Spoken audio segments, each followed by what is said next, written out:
You know, when I started this channel, it was ultimately about discipleship, about making real people of character and quality, people who think, act, and treat others the way that Jesus did. And we were outside one day at youth group, kind of not taking the Lord serious. And I walked over to him and I went, bam! And the church has done a really bad job of accomplishing that task. I punched him in the chest as hard as I crumpled the kid. I led that man to the Lord right there. Most Christians I meet today suck a little bit, and they're not people of quality or character or any of those things. So I want to talk about courage. Why, you're nothing but a great big coward. You're right, I am a coward. I haven't any courage at all. It's a characteristic of discipleship that is often underrepresented. It's often not talked about enough. And courage is more than just the absence of fear. It's not just feeling brave and not feeling afraid. In fact, some would say that you can only demonstrate courage when you feel afraid. Me? Yes, you. I gotta get around there. That's right. All right. I'll go in there for Dorothy. Wicked witch, oh no wicked witch. Gods and no gods, I'll tear them apart. I may not come out alive, but I'm going in there. Courage is doing what is required, what is morally right in the face of fear. And that's what we're talking about this week. Hello all, I'm the Mad Pastor. Christianity sucks. It's boring, it's out of date, it's irrelevant, but it doesn't have to be. Let me explain why. I do want to remind everybody that we are collecting money for a group called Zoe Empowers. They work with all kinds of groups all over the third world. We have our own specific community of people that we have pictures of, and we can look them in the eye through virtual technology, and we are supporting them. The Zoe Empowers teaches people in poverty how to start a business, the skills necessary to run that business, to employ others, and this is how they build up communities in poverty. And we have a community in Rwanda. Everything you give to this channel goes directly to help that community. So if you donate using the QR code right over there, or any of the links below, or if you mail us a check for at least for the time being, for the foreseeable future, all of that money will go to Zoe Empowers. If that ever changes, I'll let you know in a follow-up video. But right now, all of it goes there, and it'll help people in need. So please consider giving, and when you do, give generously. So we have been looking at the book of Daniel, and we are finally at the story that almost everyone in the Western Hemisphere understands as the story of the book of Daniel. It's Daniel and the lion's den. Even if you haven't gone to church, you've probably associated Daniel with being thrown into the lion's den. This is a titular story, but it's actually pretty straightforward. There's not a lot of nuance to it. I am going to read the entire chapter 6, and I understand if you don't want to hear me read that. So here's basically the summary of what it is. There's a new king of Babylon, Darius. That's where the story is set. And he gets tricked through political means to sign a law that says no one can worship anything except for him. And of course, Daniel, being a very faithful Hebrew soldier, scholar, all-around good guy, refuses, and he continues to worship Yahweh. And he does it publicly, kind of, in his own home, but his windows are open, whatever. And then, of course, the politicians, because they don't like Daniel and how much power he has and how good he is at his job, they turn him over, and the law says that he has to be thrown into a lion's den. Daniel gets thrown into the lion's den, despite Darius really wishing that he didn't have to do this, but because of the law, he must. So Darius throws him in the lion's den, and he survives. And then Darius says, anybody who doesn't worship God will also suffer terrible consequences. And then he takes all the politicians and throws them and their wives and their servants, nice children's story, into the lion's den to be devoured. And they are all killed. So it's an ancient story, okay? So just bear with me. So that's the basics of it. For those of you who would like to hear me read scripture, I'm going to do that. If you don't want to hear me read it, by all means, use the navigation links below. Skip ahead, choose your own adventure. But for those of you who are hardcore like me, let's read the Bible. So here we go. Daniel chapter 6, the whole dang thing. It pleased Darius to set over the kingdom 120 satraps, stationed throughout the whole kingdom, and over them 3 administrators, one of whom was Daniel. To these the satraps gave account, so that the king might suffer no loss. Soon Daniel distinguished himself above the other administrators and satraps because an excellent spirit was in him, and the king planned to appoint him over the whole kingdom. So the administrators and the satraps tried to find grounds for complaint against Daniel in connection with the kingdom. But they could find no grounds for complaint or any corruption, because he was faithful, and no negligence or corruption could be found in him. The men said, "We shall not find any ground for complaint against this Daniel unless we find it in connection with the law of his God." So the administrators and satraps conspired and came to the king and said to him, "O King Darius, live forever. All the administrators of the kingdom, the prefects and the satraps, the counselors and the governors are agreed that the king should establish an ordinance and enforce an interdict, that whoever prays to any god or human for 30 days, except to you, O king, shall be thrown into the den of lions. Now, O king, establish the interdict and sign the document, so that it cannot be changed according to the law of the Medes and the Persians, which cannot be revoked. Therefore, King Darius signed the document and the interdict. Although Daniel knew that the document had been signed, he continued to go to his house, which had windows in its upper room open toward Jerusalem, and to get down on his knees 3 times a day, and pray to his God, and praise him, just as he had done previously. Then those men watched and found Daniel praying and seeking mercy before his God. Then they approached the king and said concerning the interdict, "O king, did you not sign an interdict that anyone who prays to any god or human within 30 days, except to you, O king, shall be thrown into the den of lions?"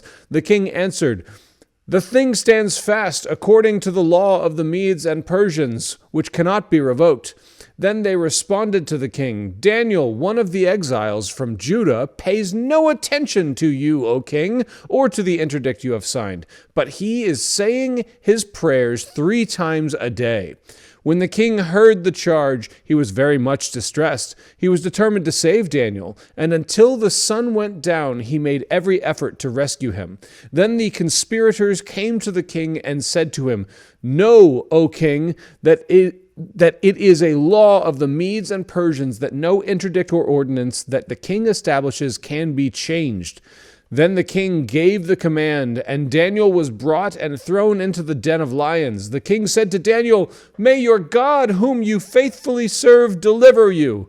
A stone was brought and laid on the mouth of the den, and the king sealed it with his own signet ring and with the signet ring of his lords, so that nothing might be changed concerning Daniel.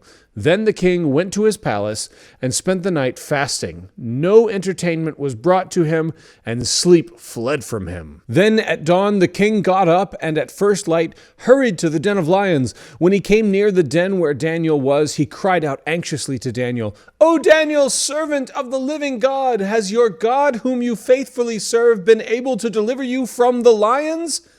Daniel then said to the king, "O king, live forever. My God sent his angel and shut the lions' mouths so that they would not hurt me, because I was found blameless before him. Also before you, O king, I have done no wrong." Then the king was exceedingly glad and commanded that Daniel be taken up out of the den. So Daniel was taken up out of the den, and no kind of harm was found on him, because he had trusted in his God. The king gave a command, and those who had maliciously accused Daniel were brought and thrown into the den of lions, they, their children, and their wives. Before they reached the bottom of the den, the lions overpowered them and broke all their bones in pieces. Then King Darius wrote to all peoples and nations of every language throughout the whole world, "May you have abundant prosperity. I make a decree that in all my royal dominion people shall tremble and fear before the God of Daniel. For he is the living God, enduring forever. His kingdom shall never be destroyed, and his dominion has no end. He delivers and rescues. He works signs and wonders in heaven and on earth. He has saved Daniel from the powers of the lions." So this Daniel prospered during the reign of Darius and the reign of Cyrus the Persian. So first of all, let's just get this little joke out of the way. You may have noticed that a standard greeting for the king in the book of Daniel is, "O king, live forever." We have said something similar in the English-speaking world. Long live the king, long live the queen. It's kind of similar to that, but this is like how you greet the king before you actually talk the business you have. And it's ironic and it's funny because this is now the third king that Daniel has served because the other two have died. Spoiler alert. It won't be the last. Darius will also die. So there's something kind of funny that the writer's doing where all the greetings are, "Oh, king, live forever. Oh, there's a new king? Well, this one, live forever. Oh, you're the third one. Okay, well, surely you will live forever. Oh, king." So it's supposed to be a joke, and it's kind of funny. Okay, next, let's talk about the politics. So the king gets cornered into making a law that ultimately is going to betray Daniel, his most successful and beloved administrator, the one that makes him the most money. And this law that he gets cornered into making is going to force Daniel into a deadly position. Now, it says in the text over and over again, the law, according to the Persians and the Medes, cannot be revoked. And it begs the question, like, what's going on there? Why can't the king just say, like, "Oh, hey, Daniel gets a pass"? You know, we have pardons in our society. The president can pardon any federal level lawbreaker according to his whims, his or her whims. And so why is this Persian Mede law thing going on? Well, you have to understand Babylon is kind of this amalgamation of a bunch of different conquered peoples. And so there's a cultural mix going on here. And they're all political powers vying for power. And if the king, who is the law, revokes his own law, it's like he's revoking himself according to their understanding and their culture. And so he can't go against his own word because it would undermine the thing that gives him power and authority. He would essentially be admitting that he's not the real king if he ever goes against his own laws. And that sounds a little strange to us, but I would lift up as maybe a modern day example is legal precedent. We hold that laws should be interpreted and applied consistently, and so judges now are expected culturally to adhere to the similar interpretation of the law that's been established by other judges in the past. So even we have something kind of similar to that. It's not necessarily legally enforceable, but there's an understanding that if you are a judge, you are going to interpret the law consistently according to people in the past who have already interpreted similar laws. Precedent. So that's kind of what we got going on here. Now, I want to talk about courage. Daniel is surprisingly, brilliantly willing to accept the consequences of being true to who he believes he is called to be. In the face of certain death, he is willing to stay true to himself and true to his faith and true to who he believes God is asking him to be. And he's willing to accept the consequences of those actions. And that's essentially the essence of courage. And that's what being a disciple, at least one of the important factors of what being a disciple is. That is one of the core components to being a follower of Jesus, a worshiper of God, a person of character. And there are obvious examples. There are people who are willing to lay their lives on the line to risk their bodily harm in order to help and save and protect others. Firefighters, medics, police officers, soldiers. Those are kind of obvious examples. I want to lift up some more day-to-day examples. There are opportunities we have to demonstrate and practice courage often. Let me list a couple of my failures. There is a kind of a progressively woke ideology that is happening now. And I am a Democrat. I've voted to the left my entire life, but there are times when the left goes too far. And I remember being in a work seminar on anti-racism, and I've studied anti-racism. I've read X. Kendi's book, How to Be an Anti-Racist. I've listened to lectures about it. I've studied it.